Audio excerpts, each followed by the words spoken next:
സലു കിച്ചണിലേക്ക് സ്വാഗതം. അപ്പം ഇന്ന് ഫെബ്രുവരി 16 നമ്മുടെ സുൽത്താൻ്റെ ബർത്ത്ഡേ ആണ്. അപ്പം അവന് എന്തെങ്കിലും ഉണ്ടാക്കി കൊടുക്കണ്ടേ എന്ന് വിചാരിച്ചിട്ട് ഞാൻ പായസം അരി ഇവിടെ ഇരിപ്പുണ്ടായിരുന്നു. അപ്പം അരി കഴുകിയെടുത്ത ശേഷം അതിൻ്റെ ഇരട്ടി വെള്ളം എടുത്തിട്ട് ഇതുപോലെ ഒന്ന് ഇളക്കി പ്രഷർ കുക്കറിൽ വെച്ചിട്ടാണ് ഞാനിത് വേവിച്ചെടുക്കാനായിട്ട് പോണത് കേട്ടോ. അപ്പം വളരെ സിമ്പിളായിട്ടുള്ളൊരു പായസമാണ് തയ്യാറാക്കുന്നത്. അപ്പം ഇതൊന്ന് നമ്മൾ കുക്കർ മൂടി വെയിറ്റ് ഇട്ടിട്ട് ഞാനാണെങ്കിൽ ഒരു 4 വിസിൽ വരെയാണ് വേവിച്ചെടുക്കുന്നത്. അപ്പം ഇതിനിടയിൽ ശർക്കര ഒന്ന് കാച്ചി എടുക്കുകയാണ്.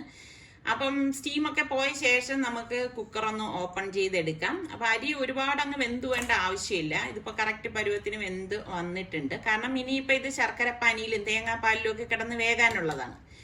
അപ്പം ഞാൻ എളുപ്പത്തിന് വേണ്ടിയിട്ടാണ് പ്രഷർ കുക്കറിൽ വേവിച്ചെടുത്തത്. എന്നിട്ട് ഉരുളിയിലേക്ക് നമുക്ക് ഒരു 3 ടേബിൾ സ്പൂണ് നെയ്യിട്ട ശേഷം നമ്മൾ വേവിച്ച് വെച്ചിരിക്കുന്ന ആ ചോറുണ്ടല്ലോ അത് ഇതിലേക്ക് ഇട്ടിട്ട് ഒന്ന് ഇളക്കി കൊടുക്കാം. അപ്പം ഇതുപോലെ ഒന്ന് അടി ചേർത്ത് ഇളക്കി എടുക്കണം. ശരിക്കും പറഞ്ഞു കഴിഞ്ഞാൽ ഒരുപാട് ടൈമൊക്കെ എടുക്കുന്ന ഒരു പായസമാണ്. ഞാനിത് എളുപ്പത്തിൽ ഉണ്ടാക്കി എടുക്കുന്നതേ ഉള്ളൂ. എന്നിട്ട് ഈ ഉരുക്കിയ ശർക്കര പാനി കുറച്ച് ഇതിലേക്ക് ഒഴിച്ചിട്ട് ഒന്ന് ഇളക്കിയെടുക്കുകയാണ്. അപ്പം നമ്മൾ കഴിക്കേണ്ടതായതുകൊണ്ട് തന്നെ ഞാനിവിടെ പായസമൊക്കെ ഉണ്ടാക്കുമ്പോൾ ഒരുപാട് മധുരമൊന്നും ചേർക്കത്തില്ല കേട്ടോ. വളരെ കുറച്ച് മധുരത്തിലാണ് ഞാനിത് റെഡിയാക്കുന്നത്. അപ്പം നല്ലതുപോലെ ശർക്കരയൊക്കെ ഇതിൽ ചേർക്കുകയാണെങ്കിൽ ഇതിൻ്റെ കളർ തന്നെ നമുക്കറിയത്തില്ല, അരിപ്പായസത്തിലൊക്കെ നല്ല ഒരു ബ്രൗൺ കളറിലാണ് ഇരിക്കുന്നത്. അപ്പം ഇതിപ്പം നമ്മൾ വളരെ കുറച്ച് ശർക്കരയിലാണ് ഇത് തയ്യാറാക്കുന്നത്. അതായത് മധുരം വളരെ കുറച്ചിട്ടെന്ന് തന്നെ പറയാം. അപ്പം ഇതുപോലെ ഒന്ന് ഇളക്കിയെടുക്കണം. അപ്പം മധുരം വേണ്ടവര് നല്ലതുപോലെ മധുരം ചേർത്ത് ഉണ്ടാക്കിയാൽ മതി കേട്ടോ. അപ്പം ഇത് അടി ചേർത്ത് ഒന്ന് ഇളക്കി കൊടുക്കണം. എന്നിട്ട് ഇടയ്ക്ക് ഇതുപോലെ ഒന്ന് നെയ്യൊന്ന് ഒഴിച്ചു കൊടുക്കും. അപ്പം നെയ്യിലും ആ ശർക്കരയിലും കിടന്ന് വേണം ഇത് റെഡിയാവാനുള്ളത്. അപ്പം കുറച്ച് നേരം എടുക്കും നമ്മളിത് ഒന്ന് ഇളക്കിയൊക്കെ വരട്ടിയെടുക്കാൻ. പിന്നെ ഞാൻ ഇതിലേക്ക് 1 ലിറ്റർ 2-ാം പാലാണ് കേട്ടോ. അത് ഇതിലേക്ക് ഫുള്ളായിട്ട് ഇതുപോലെ ഒന്ന് ഒഴിച്ചു കൊടുത്തിട്ട് ഇളക്കി കൊടുക്കുക. അപ്പം അരിപ്പായസം ആയതുകൊണ്ട് തന്നെ ഇരുന്ന് കുറുകും. അപ്പം ഇതിലേക്ക് ഞാൻ ചൗരി ഒന്നും ചേർക്കുന്നില്ല. അപ്പം ജസ്റ്റ് ഒരു പായസം ഉണ്ടാക്കണം എന്നേ ഉണ്ടായിരുന്നുള്ളൂ. അപ്പോൾ ഇതുപോലെ ഒന്ന് ഇളക്കി കൊടുക്കണം. ഇളക്കി കൊടുത്ത ശേഷം നമുക്കിതിലേക്ക് 2 ടീസ്പൂണോളം ഏലക്ക പൊടിച്ചതും കൂടി ചേർത്ത് കൊടുക്കാം. അപ്പം ഈ സമയത്താണ് ഞാൻ ഏലക്ക പൊടിച്ചതൊക്കെ ചേർത്ത് കൊടുക്കുന്നത്. അപ്പോൾ ഇതുപോലെ ഒന്ന് വീണ്ടും ഒന്ന് ഇളക്കി അതൊന്ന് വരട്ടിയെടുക്കണം. അതിനുശേഷം ഞാനിവിടെ 1/2 ലിറ്ററോളം 1-ാം പാല്, കുറുകിയ പാല്, അതും കൂടി ഒഴിച്ചിട്ട് ഒന്ന് ഇളക്കി കൊടുക്കുകയാണ്. അപ്പോൾ വളരെ ലൈറ്റായിട്ട്, അതായത് വലിയ ഹാർഡ് വർക്കൊന്നും ഇല്ലാതെ ഉണ്ടാക്കിയെടുക്കാൻ പറ്റുന്ന ഒരു പായസമാണ്. ജസ്റ്റ് ഒന്ന് ഇളക്കണം എന്നേ ഉള്ളൂ ഇടയ്ക്കിടയ്ക്ക് നമ്മളിതൊന്ന്. അപ്പം ഞാൻ ഒരു പാനിലേക്ക് ഒരു 2 ടേബിൾ സ്പൂൺ നെയ്യ് ഒഴിച്ചിട്ട് കുറച്ചധികം അണ്ടിപ്പരിപ്പും കിസ്മിസും ഞാനിട്ട് വറുത്തെടുക്കും കേട്ടോ. കാര്യം എന്ന് വെച്ചാൽ ഇവിടെ നിസാറിക്കൊക്കെ അത് ഭയങ്കര ഇഷ്ടമാണ്. നിങ്ങൾ എത്ര പേർക്ക് ഈ അണ്ടിപ്പരിപ്പ് കിസ്മിസൊക്കെ പായസത്തിൽ ചേരുന്ന ഇഷ്ടമുള്ളവരുണ്ട്? അപ്പം നമ്മുടെ ഈ അരിപ്പായസത്തിനാണെങ്കിൽ കളർ ഉണ്ടാകത്തില്ല. അപ്പം കളറിന് വേണ്ടിയിട്ട് ഞാൻ 1 ടീസ്പൂൺ മഞ്ഞൾപ്പൊടി കൂടെ ഇതിലേക്ക് ഇടുകയാണ്. ഇതൊരു ട്രിക്ക് എന്ന് വേണമെങ്കിൽ പറയാം കേട്ടോ. അപ്പോൾ ഇതിനെ ഒന്ന് വറുത്തതിനെ നമുക്ക് ഇതിലേക്ക് ഈ അരിപ്പായസത്തിലേക്ക് ഇട്ട് കൊടുത്തിട്ട് നന്നായിട്ടൊന്ന് ഇളക്കി യോജിപ്പിച്ചെടുക്കണം. അത് കഴിഞ്ഞ് ഇത് നമ്മൾ വെച്ചിരുന്നിട്ട് ഫ്രിഡ്ജിലൊക്കെ വെച്ച് നല്ലതുപോലെ തണുപ്പിച്ചിട്ട് കഴിക്കുമ്പോഴാണ് ഇതിന് ടേസ്റ്റ് കിട്ടുന്നത് കേട്ടോ. അപ്പോൾ നമ്മുടെ അരിപ്പായസം റെഡി ആയിട്ടുണ്ട്. ഇന്ന് മറ്റ് ആഘോഷങ്ങളൊന്നും ഉണ്ടായിരുന്നില്ല. സുൽത്താന് വേണ്ടിയിട്ട് ഈ പായസം ഉണ്ടാക്കുക മാത്രമാണ് ചെയ്തത്. പിന്നെ നമ്മുടെ കുടുംബത്തിൽ ഇങ്ങനെയുള്ള സന്തോഷ അവസരങ്ങളൊക്കെ വരുന്ന സമയങ്ങളിൽ നമ്മൾ അർഹിക്കുന്നവരെ കണ്ടെത്തി അതിലൊരു പങ്ക് നമ്മൾ അവരിലേക്ക് എത്തിക്കുകയും ചെയ്യുകയാണ് ചെയ്യണത്. അപ്പം ഇതിനിടയിൽ ഇൻസ്പിറേഷൻ മറ്റുള്ളവർ കൂടി ആയിക്കോട്ടെ എന്നുള്ള രീതിയിൽ ഞങ്ങൾ 1-2 വീഡിയോസൊക്കെ ചെയ്തിരുന്നപ്പോഴേക്കും വിമർശനങ്ങൾ വന്നിട്ടുണ്ടായിരുന്നു. അപ്പം പിന്നെ അത് പാടെ ഒഴിവാക്കി. കാരണം നമ്മളിപ്പോൾ എന്തെങ്കിലും ചെയ്യുന്നെങ്കിൽ പോലും അത് മറ്റുള്ളവരെ അറിയിക്കേണ്ട കാര്യമില്ലല്ലോ. വലത് കൈ കൊണ്ട് കൊടുക്കുന്നത് ഇടത് കൈ അറിയണ്ട എന്നുള്ളതല്ലേ ഒരു വെപ്പ്. പിന്നെ നിസാർക്കാണെങ്കിൽ ഇങ്ങനെ ഈ ഒരു പബ്ലിസിറ്റി ആഗ്രഹിക്കുന്ന ഒരാൾ അല്ല. അപ്പം അതുകൊണ്ട് തന്നെ ഇപ്പം നമ്മളുടെ പ്രവർത്തനങ്ങൾ അന്നെങ്ങനെയാണോ അതുപോലെ തന്നെ ഇപ്പോഴും തുടർന്നുകൊണ്ടേ ഇരിക്കുന്നുണ്ട്. പിന്നെ അത് പബ്ലിക്കായിട്ട് ഞങ്ങൾ അതൊന്നും പറയാൻ ഇഷ്ടപ്പെടുന്നില്ല, അത്രയേ ഉള്ളൂ. ഇത് പറഞ്ഞത് മറ്റൊന്നും കൊണ്ടല്ല. ഇപ്പം നമ്മളൊരു സമൂഹത്തിൽ ജീവിക്കുമ്പം നമ്മളുടെ സുഖങ്ങൾ മാത്രം തേടി പോകാതെ നമുക്ക് ചുറ്റും അർഹതപ്പെട്ട ഒരുപാട് പേരുണ്ട്. അപ്പം നമ്മൾ ഓരോരുത്തരും അവരെ കാണാതെ പോകരുത്. ആ ഒരു കാര്യം എപ്പോഴും നമ്മളുടെ മനസ്സിൽ വേണം. അപ്പൊ അങ്ങനെ ഇപ്പൊ നമ്മള് ട്രാവൻകൂർ മാളിലാണ് എത്തിയിരിക്കുന്നത്. അപ്പൊ അവൻ പറഞ്ഞു ഉമ്മാക്ക് എന്തെങ്കിലും ഇഷ്ടമുള്ളത് എടുക്കാന്ന് പറഞ്ഞിട്ട് ഇവിടെ ഹോം സെന്ററിൽ വന്നതാണ് എന്റെ. അപ്പൊ ഞാൻ നോക്കിയിട്ട് പറഞ്ഞു പ്രത്യേകിച്ച് എനിക്കൊന്നും ഇല്ലടേ എന്ന് പറഞ്ഞിട്ട് ഞാൻ കുഞ്ഞു ക്യൂട്ടായിട്ടുള്ള സംഭവങ്ങൾ ഇത് കണ്ടോ, ഇത് നല്ല രസമുണ്ട് അല്ലേ. ഇത് കുഞ്ഞല്ല, സംഭവങ്ങളൊക്കെയാണ് ഞാൻ അങ്ങനെ എടുത്തത്. അങ്ങനെ എടുത്താന്ന് വെച്ചാൽ ചിലർ ചോദിക്കുന്നുണ്ട് ഇത്താക്ക് ഇത്രയധികം പാത്രത്തിന്റെ ഒക്കെ ആവശ്യമുണ്ടോ എന്നുള്ളത്. അപ്പം അത് എന്ന് വെച്ചാൽ നമ്മൾ ഈ പറഞ്ഞ മാതിരി കുക്കിംഗ് ചാനലല്ലേ നടത്തുന്നത്. അപ്പൊ ഈ പ്രസന്റേഷന്റെ ഭാഗമായിട്ടൊക്കെ ഇപ്പൊ നിങ്ങളിലൊക്കെ പലരും ഇങ്ങനെ ശ്രദ്ധിക്കുന്നുണ്ട് എന്ത് പാത്രമാണ് ഉപയോഗിക്കുന്നത്. അപ്പൊ നിങ്ങൾക്ക് ഇൻട്രസ്റ്റ് ഉള്ളത് കൊണ്ടാണ് ഇങ്ങനെയുള്ള കുഞ്ഞു കുഞ്ഞു ഐറ്റംസിലൊക്കെ ഞാനിങ്ങനെ നോട്ടം ഇട്ട് അതൊക്കെ വാങ്ങിച്ച് ഇതുപോലെ വീഡിയോയിലൊക്കെ അത് ഉൾപ്പെടുത്താനായിട്ട് ശ്രമിക്കുന്നത്. പിന്നെ നമ്മളിതാ ഇവിടെ ഒന്ന് ചായ കുടിച്ചുകൊണ്ടിരിക്കുമ്പോഴേക്ക് അവൻ എൻ്റെ അടുത്ത് പറഞ്ഞു ഉമ്മാക്ക് ഇഷ്ടമുള്ള ഒരു തേക്ക് ഞാൻ കൊണ്ടുപോകാം, അവിടെ എന്തായാലും ഉമ്മാക്ക് ഇഷ്ടമുള്ള ഒരു സാധനം ഉണ്ടാവും എന്ന് പറഞ്ഞു. അപ്പൊ ഞാൻ ചോദിച്ചു അതെന്തുവാടേന്ന് പറഞ്ഞപ്പോഴേക്കും അവൻ എന്നതാ കൂട്ടിക്കൊണ്ട് ഈ ഫോണിന്റെ ഷോപ്പിലാണ് വന്നത്. ഇവിടെ വന്നിട്ട് S23 ഇനിയിപ്പോൾ ലോഞ്ച് ആവാൻ പോവാണല്ലോ. അപ്പൊ ചോദിച്ചു ഇതെങ്ങനെയുണ്ട് ഉമ്മക്ക് ഇഷ്ടപ്പെട്ടോന്ന് ചോദിച്ചു. അപ്പൊ ഞാൻ പറഞ്ഞു എനിക്ക് എന്ത് ചെയ്യണമെന്ന് അറിയത്തില്ല കേട്ടോ. വേഗം പെട്ടെന്ന് വന്ന് എൻ്റെ അടുത്ത് ഇങ്ങനെ പറഞ്ഞപ്പോഴേക്കും അപ്പൊ ഞാൻ അതിന്റെ ക്ലാരിറ്റി ഒക്കെ നോക്കിയിട്ട് പറഞ്ഞാൽ കൊള്ളാം എന്നിങ്ങനെ പറഞ്ഞപ്പോഴേക്കും അവൻ എൻ്റെ അടുത്ത് ചോദിച്ചു ഉമ്മക്ക് ഏത് കളറാണ് ഇഷ്ടപ്പെട്ടതെന്ന് ചോദിച്ചു. അപ്പൊ ഞാൻ അതിലും എനിക്കൊരു ഭയങ്കര കൺഫ്യൂഷനായി ഏത് കളറാണ് ഇഷ്ടമാണെന്നുള്ളത്. അപ്പൊ കളറൊക്കെ സെലക്ട് ചെയ്ത് വെച്ചപ്പോഴേക്കും അവൻ പറഞ്ഞു അത് തന്നെയല്ലോ ഉമ്മക്ക് അത് ഇഷ്ടപ്പെട്ടല്ല എന്നൊക്കെ ചോദിച്ച് അത് വാങ്ങിച്ചൊന്നും ഇല്ല കേട്ടാ. അത് കഴിഞ്ഞിട്ട് ഇപ്പൊ നമ്മളിതാ വീട്ടിലോട്ട് പോവാണ്. എന്റെ കയ്യിലിരിക്കുന്ന ഫോണാണെങ്കിൽ സലു ആണ് എനിക്ക് വാങ്ങിച്ചു തന്നിരുന്നത്. അത് നല്ല ഫോൺ തന്നെയാണ്, പക്ഷേ അതില് വോയിസ് അങ്ങോട്ട് റെക്കോർഡ് ആവുന്നില്ല കേട്ടോ. ആ ഒരു ഡിഫക്റ്റ് വലിയൊരു ഡിഫക്റ്റ് ആയിട്ട് എനിക്ക് പലപ്പോഴും തോന്നാറുണ്ട്. അപ്പൊ ഞാൻ ഇടയ്ക്കൊക്കെ നിസ്സാറിക്ക അടുത്ത് ഇങ്ങനെ പറയുകയും ചെയ്യും. ഇപ്പൊ നമ്മള് പുറത്തൊക്കെ പോകുമ്പോഴേക്കും ഞാൻ ഫോൺ കൊണ്ട് തന്നെയാണ് ഷൂട്ട് ചെയ്യുന്നതൊക്കെ. അപ്പൊ ആ സമയത്തൊക്കെ നമുക്ക് ഈ വോയിസ് ചില അവസരങ്ങളിൽ കിട്ടാതെ വരുമ്പം അതൊരു ബുദ്ധിമുട്ട്, വലിയൊരു ബുദ്ധിമുട്ടായിട്ട് തന്നെ എനിക്കത് ഫീൽ ചെയ്യാറുണ്ടായിരുന്നു.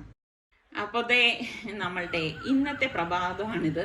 പ്രത്യേകിച്ചൊന്നും ഇല്ല കേട്ടോ, കാരണം നല്ല തണുപ്പൊക്കെ ഉള്ളത് കൊണ്ട് ഇപ്പം ഇങ്ങനെയൊക്കെ തന്നെ ഉള്ളൂ പ്രഭാതം. അപ്പം നാളെ എൻ്റെ ബർത്ത്ഡേ ആണ്. ഇന്നലെ സുലുവിൻ്റെ ആയിരുന്നു, അവന് ബിരിയാണി ഒന്നും വെച്ചു കൊടുത്തില്ല. അപ്പം ഞാൻ വിചാരിച്ചു ശരി എന്നാൽ ഇന്ന് ബിരിയാണി ഉണ്ടാക്കാം. അപ്പം ഞാൻ ചിക്കനിലേക്ക് ഇഞ്ചി വെളുത്തുള്ളി പേസ്റ്റും മഞ്ഞപ്പൊടിയും പാകത്തിനുള്ള ഉപ്പും അതുപോലെ തന്നെ തൈര്, നല്ല കട്ടിയുള്ള അധികം പുളിപ്പില്ലാത്ത തൈര് വേണം, 4 ടേബിൾ സ്പൂൺ ചേർത്ത് കൊടുക്കുന്നുണ്ട്. 1.5 കിലോ ചിക്കൻ ഉണ്ട് കേട്ടോ. എന്നിട്ട് ഇത് നല്ലതുപോലെ ഒന്ന് വിരകിയിട്ട് നമുക്കൊരു അരമണിക്കൂർ ഇതൊന്ന് മാറ്റി വെക്കണം. ശരിക്കും ബിരിയാണിയൊക്കെ നമ്മൾ ഉണ്ടാക്കി കഴിഞ്ഞാൽ പിറ്റേന്ന് കഴിക്കുമ്പോഴാണ് ടേസ്റ്റ് കൂടുതൽ. നിങ്ങൾ ആരെങ്കിലും ശ്രദ്ധിച്ചിട്ടുണ്ടോ? അപ്പൊ ഞാൻ ഇത് മാരിനേറ്റ് ചെയ്യാൻ മാറ്റി വെക്കാണ്. പിന്നെ ഞാൻ ഇവിടെ ഒരു 10-12 ചെറിയ പച്ചമുളകും 2 ഉണ്ട വെളുത്തുള്ളിയും 2 പീസ് ഇഞ്ചി എടുത്തിട്ടുണ്ട്. അപ്പൊ അത് ഇതുപോലെ ഒന്ന് ക്രഷറിലിട്ട് ഒന്ന് ക്രഷ് ചെയ്തെടുക്കുകയാണ്. അപ്പൊ ഇതുപോലെ വേണം എടുക്കാനായിട്ട്. അപ്പൊ ഞാൻ ഇനിയിപ്പം ഇത് പ്രഷർ കുക്കറിലാണ് ഈ ചിക്കൻ റെഡിയാക്കണത് കേട്ടോ, പെട്ടെന്ന് റെഡിയാക്കാൻ വേണ്ടി. ഈ പ്രഷർ കുക്കർ എന്ന് പറഞ്ഞാൽ നമ്മുടെ സുൽത്താന് ഞാനൊരു ചെറിയ പ്രഷർ കുക്കർ കൊടുത്തത് അവൻ തിരിച്ചു കൊണ്ടുവന്നു. അപ്പൊ അവന് വേണ്ടി വാങ്ങിയതാണ് ഈ ഒരു കുക്കർ. അപ്പൊ ഇതിലേക്ക് ഓയിൽ ഒഴിച്ചിട്ട് ഒരു 3 സവാള സ്ലൈസ് ചെയ്തത് ഇട്ടിട്ട് ഒന്ന് വഴറ്റി കൊടുക്കാണ്. അപ്പൊ സുൽത്താൻ എൻ്റെ അടുത്ത് പറഞ്ഞു ഉമ്മ ഈ കുക്കർ ഒന്ന് ഉപയോഗിച്ചിട്ട് എനിക്ക് തന്നാ മതി എങ്ങനെ ഉണ്ടെന്നുള്ളത്, ഇനി എന്തെങ്കിലും കുഴപ്പമുണ്ടെങ്കിലോ എന്ന് പേടിച്ചിട്ടാണ് അവൻ എൻ്റെ അടുത്ത് ഉപയോഗിക്കാൻ പറഞ്ഞത്. അപ്പൊ നമ്മൾ ആ ഉള്ളി ഒന്ന് വഴണ്ട ശേഷം നമുക്ക് ഇഞ്ചി വെളുത്തുള്ളി പച്ചമുളക് ചതച്ചതും കൂടി ഇതിലേക്ക് ഇട്ടിട്ട് നല്ലതുപോലെ ഒന്ന് ഇളക്കി കൊടുക്കണം. അപ്പൊ ഇത് അടി ചേർത്ത് വേണം ഇളക്കി എടുക്കാനുള്ളത്. ഇത് ശരിക്കും പറഞ്ഞാൽ ചെറിയ കുക്കറാണ്, 3.5 ലിറ്ററിന്റെ കുക്കറാണ്. ഇതിലേക്ക് നമുക്ക് 1 ടീസ്പൂൺ മഞ്ഞൾപ്പൊടി, 1 ടീസ്പൂൺ ഗരം മസാലപ്പൊടി, 3 ടീസ്പൂൺ മല്ലിപ്പൊടി, പാകത്തിനുള്ള ഉപ്പ്, ഇത്രയും കൂടി ചേർത്തൊന്ന് ഇളക്കി കൊടുക്കുക. ഇതിൽ നമ്മൾ മുളക് പൊടിയൊന്നും ചേർക്കത്തില്ല, അതുകൊണ്ടാണ് നമ്മൾ ഇതിലേക്ക് പച്ചമുളകിന്റെ എണ്ണം കൂടുതൽ ഇട്ടത്. അപ്പൊ ഇതുപോലെ ഒന്ന് ഇളക്കിയ ശേഷം ഞാൻ ഇതിലേക്ക് ഒരു 10-12 അണ്ടിപ്പരിപ്പ് തിളച്ച വെള്ളം ഒഴിച്ച് കുതിർത്ത ശേഷം അരച്ചെടുത്തതാണ്, അതും കൂടി ഇതിലേക്ക് ഒഴിച്ചിട്ട് ഇളക്കി കൊടുക്കാം. പിന്നെ നമുക്ക് ഒരു തക്കാളി വേണം, തക്കാളിയുടെ എണ്ണം കൂടണ്ട കേട്ടോ. അപ്പൊ ഈ തക്കാളിയും കൂടി ചേർത്തിട്ട് ഇളക്കി ഒന്ന് മിക്സ് ചെയ്ത് കൊടുക്കാം. അപ്പൊ ഇതുപോലെ മിക്സ് ചെയ്തെടുത്ത ശേഷം നമ്മൾ ഈ മാരിനേറ്റ് ചെയ്ത് വെച്ചിരിക്കുന്ന ചിക്കൻ ഉണ്ടല്ലോ, അത് ഞാൻ ആദ്യം ഒരു 3-4 പീസ് ഇട്ടിട്ടൊന്ന് ഇളക്കി കൊടുക്കുകയാണ്. അതിനുശേഷം നമുക്ക് ബാക്കിയുള്ളതിലേക്ക് ചേർത്ത് ഇളക്കി കൊടുക്കാം. അപ്പൊ ഇത് ചെറിയ കുക്കർ ആയതുകൊണ്ട് ശരിക്കും പറഞ്ഞു കഴിഞ്ഞാല് ഒരാളിനൊക്കെ ഉണ്ടാക്കാനാണ് എളുപ്പം കേട്ടോ. ഇതിപ്പോ അവൻ എൻ്റെ അടുത്ത് ഉപയോഗിക്കാൻ പറഞ്ഞത് കൊണ്ട് ഞാൻ ഇതെല്ലാം ഇതിലേക്ക് ഇടുന്നല്ലോ. ഇതൊരു ഞെരുക്കം വരും കേട്ടോ. അപ്പൊ വിസ്താരമുള്ള കുക്കറിലായിരിക്കും നമുക്ക് ഇതുപോലെ 1.5 കിലോ ചിക്കനൊക്കെ ഇട്ട് വേവിക്കണമെങ്കിൽ നല്ലത്. അപ്പൊ ഇതിപ്പം മാക്സിമം ഒരു 3/4 കിലോ 1 കിലോ ഒക്കെ ഇടുമ്പോഴാണ് നല്ല ഈസി ആയിട്ട് നമുക്ക് കുക്ക് ചെയ്തെടുക്കാൻ സാധിക്കുന്നത്. അപ്പൊ ഇതുപോലെ ഒന്ന് ഇളക്കി കൊടുക്കണം. ഇളക്കി കൊടുത്ത ശേഷം ഇനിയിപ്പം നമുക്ക് നമ്മൾ ആ മസാല പുരട്ടിയ ബൗളിൽ തന്നെ ഒരു 1/4 കപ്പ് വെള്ളം ഒഴിച്ചിട്ട് ഇതിലേക്ക് ഇട്ടിട്ട് നമുക്ക് കുറച്ച് മല്ലിയിലയും പുതിനയിലയും കൂടി ഇട്ട് കൊടുക്കാം. ഇതൊക്കെ ഇടുമ്പോഴാണ് ബിരിയാണിക്ക് നല്ല ഒരു മണവും ടേസ്റ്റും ഒക്കെ നമുക്ക് കിട്ടുന്നത്. അപ്പൊ പ്രഷർ കുക്കറിൽ വെക്കുന്നത് കൊണ്ട് തന്നെ പെട്ടെന്ന് ഇത് വെന്ത് കിട്ടുകയും ചെയ്യും. അപ്പൊ നമ്മൾ എത്രത്തോളം മാരിനേറ്റ് ചെയ്ത് വെക്കണോ അപ്പൊ നമുക്ക് അത്രത്തോളം ഈ കുക്കറിൽ വേവിക്കുന്നതിന്റെ ടൈം കുറഞ്ഞിരിക്കുകയും ചെയ്യും കേട്ടോ. അപ്പൊ തലേ ദിവസമൊക്കെ നമ്മൾ മാരിനേറ്റ് ചെയ്ത് ഫ്രിഡ്ജിൽ വെക്കുകയാണെങ്കിൽ പിറ്റേ ദിവസം എടുത്താൽ ഒറ്റ വിസിലിൽ തന്നെ ഇത് വെന്ത് കിട്ടും. അപ്പൊ ഞാൻ ഇവിടെ പ്രഷർ കുക്കർ മൂടിയിട്ട് മീഡിയത്തിനും ലോയ്ക്കും ഫ്ലെയിം വെച്ചിട്ട് 2 വിസിൽ വരെയാണ് ഇത് കേൾപ്പിച്ചെടുക്കണത്. അപ്പൊ ഈ സമയമാണ് ഞാൻ അരി കഴുകി കുതിർക്കാൻ വെക്കണത്. അപ്പൊ ഞാൻ ഇവിടെ ബസുമതി റൈസാണ് എടുത്തിരിക്കുന്നത്. ഇതിനിപ്പം 1 കിലോ റൈസ് എടുത്തിട്ടുണ്ട് കേട്ടോ. നന്നായിട്ടൊന്ന് കഴുകിയിട്ട് വെള്ളം ഒഴിച്ച് ഒരു 10 മിനിറ്റ് കുതിരാൻ വയ്ക്കാം. അപ്പൊ ഞാൻ കുറച്ച് അധികം വെള്ളം തിളപ്പിക്കാൻ വെച്ചതിലേക്ക് പാകത്തിനുള്ള ഉപ്പിട്ട് കൊടുക്കുകയാണ്. എന്നിട്ട് നമുക്ക് പട്ട, ഗ്രാമ്പു, ഏലക്കായ ഇത് ഇത്രയും കൂടി ഇതിലേക്ക് ഇട്ട് 1 ടീസ്പൂണോളം നെയ്യും പകുതി നാരങ്ങയുടെ നീരും കൂടി പിഴിഞ്ഞൊഴിച്ചു കൊടുക്കാം. അപ്പൊ ഇത് ഈ തിള വരാറാവുന്ന ആ ഒരു സമയത്തെ നമ്മൾ റൈസ് ഇതിലേക്ക് ചേർത്ത് കൊടുക്കാവൂ കേട്ടോ. ആദ്യമേ ചേർത്ത് കൊടുക്കരുത്, എങ്കിൽ ചോറ് വെന്ത് കുഴഞ്ഞു പോകാനുള്ള സാധ്യത കൂടുതലാണ്. അപ്പൊ ഇതുപോലെ ഒന്ന് ഇളക്കി കൊടുക്കണം. ഇപ്പൊ തിള വരാറായിട്ടുണ്ട്. ആ സമയത്ത് നമുക്ക് ഡ്രെയിൻ ചെയ്ത് വെച്ചിരിക്കുന്ന അരി ഇതിലേക്ക് ഇട്ട് കൊടുക്കാം. അപ്പൊ നമ്മള് ഈ ചോറ് നമ്മൾ ഊറ്റിയെടുക്കുകയാണ് ചെയ്യണത്. അപ്പൊ അതുകൊണ്ട് തന്നെ ഒരു 7-8 മിനിറ്റ് ആകുമ്പോൾ തന്നെ ഇത് സംഭവം കുക്കായിട്ടുണ്ടാവും. അതായത് ഒരു 90% മാത്രം വെന്താൽ മതി, ഓവറായിട്ട് കുക്കാവാൻ പാടില്ല കേട്ടോ. അപ്പൊ നമ്മളുടെ ചോറ് ഇവിടെ വെന്ത് വന്നിട്ടുണ്ട്. കാണുമ്പോ തന്നെ അത് നമ്മൾ നോക്കി നിൽക്കണം, അല്ലെങ്കിൽ പെട്ടെന്ന് ഇതിന്റെ പരുവം തെറ്റിപ്പോവും കേട്ടോ. പിന്നെ നമ്മൾ വെന്ത ചോറ് എടുത്താൽ ശരിയാവത്തില്ല. അപ്പൊ ഇതൊന്ന് ഡ്രെയിൻ ചെയ്തെടുക്കണം. ഇതുപോലെ വിസ്താരമുള്ള ഒന്നിലിട്ട് വേണം നമ്മൾ ഊറ്റിയെടുക്കാനുള്ളത്, അല്ലെങ്കിൽ ഞെരുങ്ങിപ്പോവും. അപ്പൊ സ്റ്റീം പോയ ശേഷം പ്രഷർ കുക്കർ ഞാൻ ഓപ്പൺ ചെയ്യാണ്. കണ്ടോ, ഇതില് ചാറൊക്കെ കറക്റ്റ് പരുവമാണ്. അപ്പൊ നിങ്ങൾക്ക് ചാറ് കുറുക്കി എടുക്കണമെങ്കിൽ ആ കഷ്ണങ്ങൾ മാറ്റിയ ശേഷം അതിന്റെ ചാറൊന്ന് കുറുക്കിയിട്ടെടുക്കാം.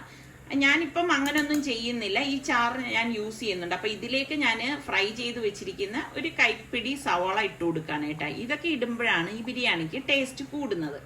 അപ്പൊ നിങ്ങൾക്കൊക്കെ എങ്ങനെ മസാല ഒരുപാടുള്ള ബിരിയാണിയാണോ ഇഷ്ടം, അതല്ല ചിക്കൻ ബിരിയാണിയാണോ, മട്ടൻ ബിരിയാണിയാണോ, ബീഫാണോ, ഏതിനോടാണ് പ്രിയം കൂടുതൽ?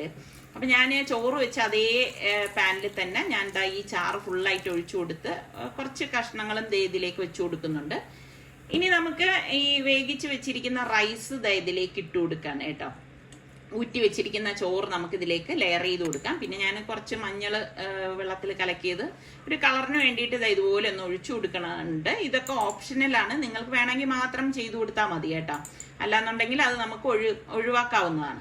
പിന്നെ കുറച്ച് സവാള ഫ്രൈ ചെയ്തത്, അണ്ടിപ്പരിപ്പ് കിസ്മിസ് ഒക്കെ ഫ്രൈ ചെയ്തത്, പിന്നെ പുതിന ഇലയൊക്കെ ഇട്ട് കൊടുത്ത ശേഷം കുറച്ച് നെയ്യും കൂടി ഇതുപോലെ ഒഴിച്ചു കൊടുക്കണം. ഇതൊക്കെ ഇടുമ്പോഴാണ് ബിരിയാണിക്ക് നല്ല ഒരു മണം നമുക്ക് കിട്ടുന്നത്. പിന്നെ വീണ്ടും നമുക്ക് റൈസും ഇട്ട് ഈ ചിക്കനും എല്ലാം ഇതിലേക്കിട്ട് വീണ്ടും റൈസ് ഇട്ട് നമുക്ക് എങ്ങനെയാണോ അതുപോലെ തന്നെ ലെയർ ചെയ്തെടുത്താൽ മതി. ഇപ്പൊ നമ്മൾ ചെയ്തതുപോലെ തന്നെ ഇതൊന്ന് ലെയർ ചെയ്തെടുക്കണം. അപ്പം ഇത്രയേ ഉള്ളൂ സംഭവം. അപ്പൊ ഇതും വേണമെങ്കിൽ തട്ടിക്കൂട്ട് ബിരിയാണി എന്നൊക്കെ തന്നെ പറയാം, പക്ഷെ നല്ല കിഡിലൻ ടേസ്റ്റ് ആണ് കേട്ടോ. എന്നിട്ട് മീതെ നമുക്ക് ഇതുപോലെ റൈസും ഇട്ടിട്ട് മഞ്ഞളിന്റെ ആ വെള്ളം ഒഴിച്ച് പിന്നെ ഫ്രൈ ചെയ്ത സവാളയും നെയ്യും പിന്നെ നമ്മുടെ പുതിനയില, അണ്ടിപ്പരിപ്പ്, കിസ്മിസ്, പിന്നെ പുതിനയില, മല്ലിയില ഇതൊക്കെ ഇട്ട് എടുക്കാവുന്നതാണ്. അപ്പൊ ഇത് ഇട്ട ശേഷം നമ്മളിത് അടച്ചു വെച്ചിട്ട് ഒരു 10 മിനിറ്റ് ലോ ഫ്ലെയിമിൽ വെച്ചിട്ട് ഇതൊന്ന് ഡം ചെയ്തെടുക്കുകയാണ് ചെയ്യണത്. അപ്പോഴാണ് നമ്മുടെ ബിരിയാണി കിഡിലൻ ടേസ്റ്റ് വരുന്നത് കേട്ടോ. ഡം ചെയ്ത ഉടൻ നമ്മൾ ഇതിൽ നിന്ന് എടുക്കാതിരിക്കുകയാണ് നല്ലത്. അപ്പൊ ഞാൻ പപ്പടം ഒന്ന് പൊരിച്ചെടുക്കുകയാണ്. അപ്പൊ പപ്പടവും റൈത്തയുമാണ് നമ്മളുടെ ഇന്നത്തെ ബിരിയാണിക്കൊപ്പം ഉള്ളത്. ഫ്രൈ ഒന്നും ഞാൻ ഒരു ചിക്കൻ ഫ്രൈയോ ഒന്നും ചെയ്തിട്ടില്ല കേട്ടോ. ഇത്രയേ ഉള്ളൂ നമ്മളുടെ ബിരിയാണിയുടെ സംഭവം. അപ്പൊ ഈ രീതിയിൽ നിങ്ങൾ ട്രൈ ചെയ്ത് നോക്കാത്തവരുണ്ടെങ്കിൽ ഒന്നുണ്ടാക്കി നോക്കിയിട്ട് കഴിച്ച ശേഷം ഫീഡ്ബാക്ക് തരണം കേട്ടോ, എങ്ങനെ ഉണ്ടായിരുന്നു എന്നുള്ളത്. അപ്പൊ ഞാൻ ഇതിന്റെ ഫസ്റ്റ് ലെയറിലെ റൈസ് ഒന്ന് മാറ്റിയിട്ടാണ് ഇതൊന്ന് ഇളക്കി മിക്സ് ചെയ്ത് കൊടുക്കുന്നത്. കാരണം ഇതിപ്പോ മിക്സ് ചെയ്യാനുള്ള സ്പേസ് ഇല്ല, അതുകൊണ്ടാണ് അങ്ങനെ ചെയ്യുന്നത് കേട്ടോ. അപ്പം ഇനിയിപ്പം നമ്മൾ ഭക്ഷണം കഴിക്കാനായിട്ട് പോവാണ്. അപ്പം ഞാൻ പറഞ്ഞതുപോലെ നിങ്ങളിന്ന് ട്രൈ ചെയ്ത് നോക്കൂ, ഉറപ്പായിട്ട് നിങ്ങൾക്ക് ഇഷ്ടപ്പെടുന്ന ഒരു ഐറ്റം തന്നെ ആയിരിക്കും. അങ്ങനെ വൈകുന്നേരം ആയപ്പോഴേക്ക് വീണ്ടും ഞങ്ങൾ പുറത്തേക്ക് ഇറങ്ങി. അപ്പൊ ഇന്നലെ കളറൊക്കെ സെലക്ട് ചെയ്ത് വെച്ചിട്ടുണ്ടായിരുന്നല്ലോ, അവിടേക്കാണ് പോകണമെന്നാണ് നമ്മുടെ സുൽത്താൻ പറഞ്ഞത്. അപ്പം ഇവിടെ സൽമാനും സുൽത്താനും റിസ്വാനും ഒക്കെ ഉണ്ടായിരുന്ന സമയം നല്ല രസം ഉണ്ടായിരുന്നു കേട്ടോ. പിന്നെ ഓരോരുത്തരായിട്ട് ഇങ്ങനെ തൊഴിഞ്ഞ് ഓരോ സ്ഥലങ്ങളിലേക്കൊക്കെ പോകുമ്പോഴാണ് ഒരു വിഷമം ഉണ്ടാവുന്നത്. ഇപ്പൊ റിസ്വാൻ ആണെങ്കിൽ ഇനിയിപ്പം എക്സാം ആണ്, എക്സാം കഴിഞ്ഞു കഴിഞ്ഞാൽ അവന് ഇനിയിപ്പോ കുറച്ച് ദിവസം അവധി ഉണ്ടെന്നൊക്കെയാണ് അവൻ പറഞ്ഞത്. അങ്ങനെ ഇപ്പൊ ഇന്നലെ വന്ന അതേ മോളിൽ തന്നെ നമ്മളിതാ വീണ്ടും എത്തിയിരിക്കുകയാണ്. എത്തിയിട്ട് നേരെ ഐഫോണിന്റെ ഷോപ്പിലേക്കാണ് വന്നിരിക്കുന്നത്. അപ്പൊ ഞാൻ തന്നെ ഞെട്ടിപ്പോയി കേട്ടോ, കാരണം ഇന്നലെ ഇതല്ലായിരുന്നല്ലോ. അപ്പൊ ഇവിടെ വന്നപ്പോഴേക്ക് ഞാനിങ്ങനെ ഭയങ്കര ഒരു എക്സൈറ്റഡ് ആയെന്ന് തന്നെ പറയാം. കാരണം എനിക്ക് ഭയങ്കര ഒരു ഞെട്ടലുണ്ടായി ഇവിടെ വന്നപ്പോ. കാരണം ഞാൻ ഈ ഐഫോൺ 14 Pro Max ഇത് ഇറങ്ങിയ സമയത്ത് തന്നെ എനിക്ക് ഉണ്ടായിരുന്നെങ്കിൽ എന്ന് ആഗ്രഹിച്ചിരുന്ന ഒരു വ്യക്തിയാണ്. അപ്പോൾ നിസാർക്ക് പല പ്രാവശ്യം എൻ്റെ അടുത്ത് പറഞ്ഞിട്ടുണ്ട്, നിനക്ക് ഇഷ്ടമാണെങ്കിൽ വാങ്ങിക്കാൻ പറയും. എനിക്ക് വാങ്ങിക്കാൻ അവിടെ എത്തുമ്പോഴേക്ക് വീണ്ടും എന്നിൽ നിന്ന് ആരോ ഉൾവലിക്കുന്നത് പോലെ എനിക്കൊരു ഫീൽ ചെയ്യും കേട്ടോ. അപ്പൊ ഞാൻ പറയും വേണ്ടാന്ന് പറഞ്ഞിട്ട് തിരിച്ചു വരും. അങ്ങനെ ആയിരുന്നതാണ്. അപ്പൊ ഇപ്പൊ ഈ പറഞ്ഞ മാതിരി ഇവിടെ ഇവര് നേരെ കൊണ്ടുവന്നപ്പോഴേക്ക് എനിക്ക് ഭയങ്കര അതിശയായി. അപ്പോഴാണ് സുലു പറയണത്, വാപ്പ പറഞ്ഞ് ഉമ്മാക്ക് ഇത് തന്നെ വാങ്ങിച്ചാ മതി എന്ന് പറഞ്ഞു. അപ്പൊ ഞാൻ പെട്ടെന്ന് സലുവിനെ ഫോൺ ചെയ്തപ്പോഴേക്ക് സലു പറഞ്ഞു ആ ഉമ്മാന്റെ ആഗ്രഹം ഇതായതുകൊണ്ട് വാപ്പ പറഞ്ഞ് ഏൽപ്പിച്ചതാണെന്ന് പറഞ്ഞു. അപ്പൊ എനിക്ക് ഭയങ്കര ഒരു സന്തോഷമുണ്ട്. കാരണം ഞാൻ ആഗ്രഹിച്ച ഒരു കാര്യം ഇങ്ങനെ ഈ പറഞ്ഞ മാതിരി സർപ്രൈസ് ഒന്നുമല്ല, പക്ഷെ ആഗ്രഹിക്കുന്നത് നമുക്ക് കിട്ടുമ്പം ഭയങ്കര ഒരു സന്തോഷമാണല്ലോ. ഇപ്പൊ ഞാൻ പറഞ്ഞില്ലേ, എന്നെ സംബന്ധിച്ച് എനിക്ക് ഏറ്റവും പ്രധാനം നമ്മളുടെ വീഡിയോ ക്ലാരിറ്റി അങ്ങനെയുള്ള കാര്യങ്ങളാണ്. ഇപ്പൊ എന്റെ ഫോണിൽ ആ വോയിസ് ഇല്ല എന്നുള്ളതാണ് എനിക്ക് ഏറ്റവും വലിയൊരു പ്രോബ്ലം ആയിട്ട് തോന്നിയത്. അപ്പം ഇപ്പൊ ദാ ഈ ഐഫോൺ 14 Pro Max ഒരു വാങ്ങിച്ചു തന്നിരിക്കുകയാണ്. എനിക്ക് ഭയങ്കര ഒരു സന്തോഷമുണ്ട് കേട്ടോ. അപ്പൊ ഇന്നലെ പോയപ്പോഴും ആ S23 ഒക്കെ നോക്കുമ്പോഴും എന്റെ മനസ്സിൽ ഇതാണ് കിടന്നിരുന്നത് കേട്ടാ. പക്ഷെ ഞാനത് പറയാനൊന്നും പോയില്ല. ഇവരെല്ലാവരും എന്നെ ഇങ്ങനെ മാറി നിന്ന് വീക്ഷിക്കുന്നുണ്ടായിരുന്നെന്ന് തോന്നുന്നു, എന്റെ ഇഷ്ടങ്ങൾ ഏതാണെന്നുള്ളത്. അപ്പൊ ഇതൊക്കെ വാങ്ങിച്ചു കഴിഞ്ഞപ്പോഴേക്ക് സുലു എന്റെ അടുത്ത് പറയണ്ടേ, ഉമ്മക്ക് എങ്ങാനും S23 ആണ് വാങ്ങിച്ച് തന്നിരുന്നെങ്കിൽ ഉമ്മ പിന്നെ എപ്പോഴും ഇരുന്ന് പറയും, ഓ അതിന്റെ ഇതിനില്ല എന്നൊക്കെ പറഞ്ഞ് ഓരോ ന്യായങ്ങൾ ഉമ്മ കണ്ടെത്തിയേനായിരുന്നു എന്നാണ് അവൻ പറയണത്. അത് ചിലപ്പോ ശരിയായിരിക്കും കേട്ടാ. അപ്പൊ എന്തായാലും അതൊക്കെ കഴിഞ്ഞ ശേഷം പറഞ്ഞ് അമ്മയുടെ ബർത്ത്ഡേ അല്ലേ, ബർഗർ വാങ്ങിച്ചു തരാന്ന് പറഞ്ഞിട്ട് ഞങ്ങളെയും കൊണ്ട് ഇതാ ബർഗർ ഇവിടെ വന്നിരിക്കുകയാണ് ബർഗർ വാങ്ങിക്കാനായിട്ട്. അപ്പൊ ഞാൻ പറഞ്ഞു മോൻ ഇഷ്ടമുള്ളത് നീ ഓർഡർ കൊടുത്താൽ മതി എന്ന് പറഞ്ഞു.